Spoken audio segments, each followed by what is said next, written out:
రాష్ట్రంలో 2025 నాటికల్లా బాల్య వివాహాలను సంపూర్ణంగా నిలువరించే లక్ష్యంతో అన్ని ప్రభుత్వ శాఖలు, ప్రభుత్వేతర సంస్థల సమన్వయంతో అడుగులు వేద్దామని ఆంధ్రప్రదేశ్ రాష్ట్ర బాలల హక్కుల పరిరక్షణ కమిషన్ సభ్యులు గొండు సీతారాం అన్నారు.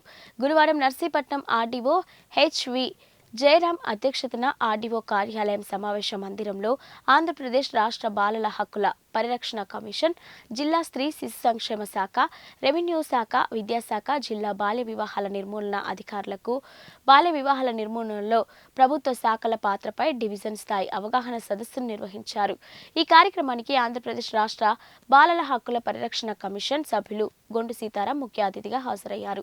ఈ సందర్భంగా సీతారాం మాట్లాడుతూ 2022 మే నెల నుండి బాలల హక్కుల పరిరక్షణ, బాల్య వివాహాల నిర్మూలనకు రాష్ట్ర వ్యాప్తంగా 1649 గ్రామాలు, 743 గ్రామ పంచాయతీల్లో పర్యటించి గ్రామ స్థాయి నుండి ప్రజలకు అవగాహన కల్పించామన్నారు.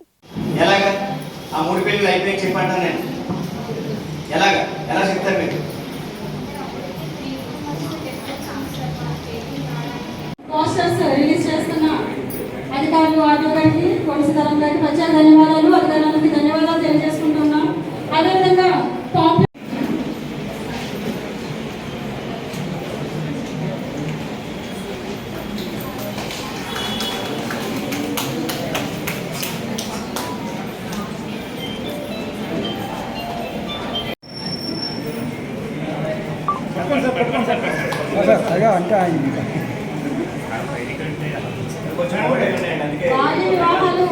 మీతో గొడవ పడడం నాకే వస్తాయి, మీకు ఇబ్బంది పెట్టడం నాకే వస్తాయి. అవన్నీ చెప్పేసి మనం కూడా మన బడ్జెట్ కనీసం ఒకటి రెండు కూడా నాకు రిమోట్ ఫ్రమ్ సర్వీస్ అంటే రిమోట్ ఫ్రమ్ సర్వీస్ అక్కడ ఎదుర్కొన్నారు. ఆయన ఒక సబ్ కలెక్టర్ హోదాలో ఉన్నారు కాబట్టి ఆయనకు కూడా తెలుసు ఇది ఒక స్టాట్యుటరీ బాడీ, క్వాసీ జ్యుడిషియల్.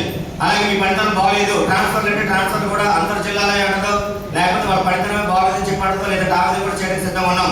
ఏది ఏమైనప్పుడు కూడా మీరందరూ కూడా ఒక పనితనాన్ని నిరూపించగలుగుతూ 100% చైల్డ్ మ్యారేజ్ ఆపాలన్న తాపత్రయంతో మేమందరం కూడా మీ దగ్గర రావడం జరుగుతుంది. నేను రెండోసారి రావడం, ఇంకోసారి దయచేసి మాత్రం వచ్చేటప్పటికి మన అందరం చాలా ఆనందంతో మనం ఎన్ని పెళ్లిళ్ళు లాగా లేదా ఎక్కడెక్కడ ఆపాం, ఏమేమి డేటా పడుకుని వచ్చి ఉంటారని చెప్పి నేనైతే అనుకుంటున్నాను.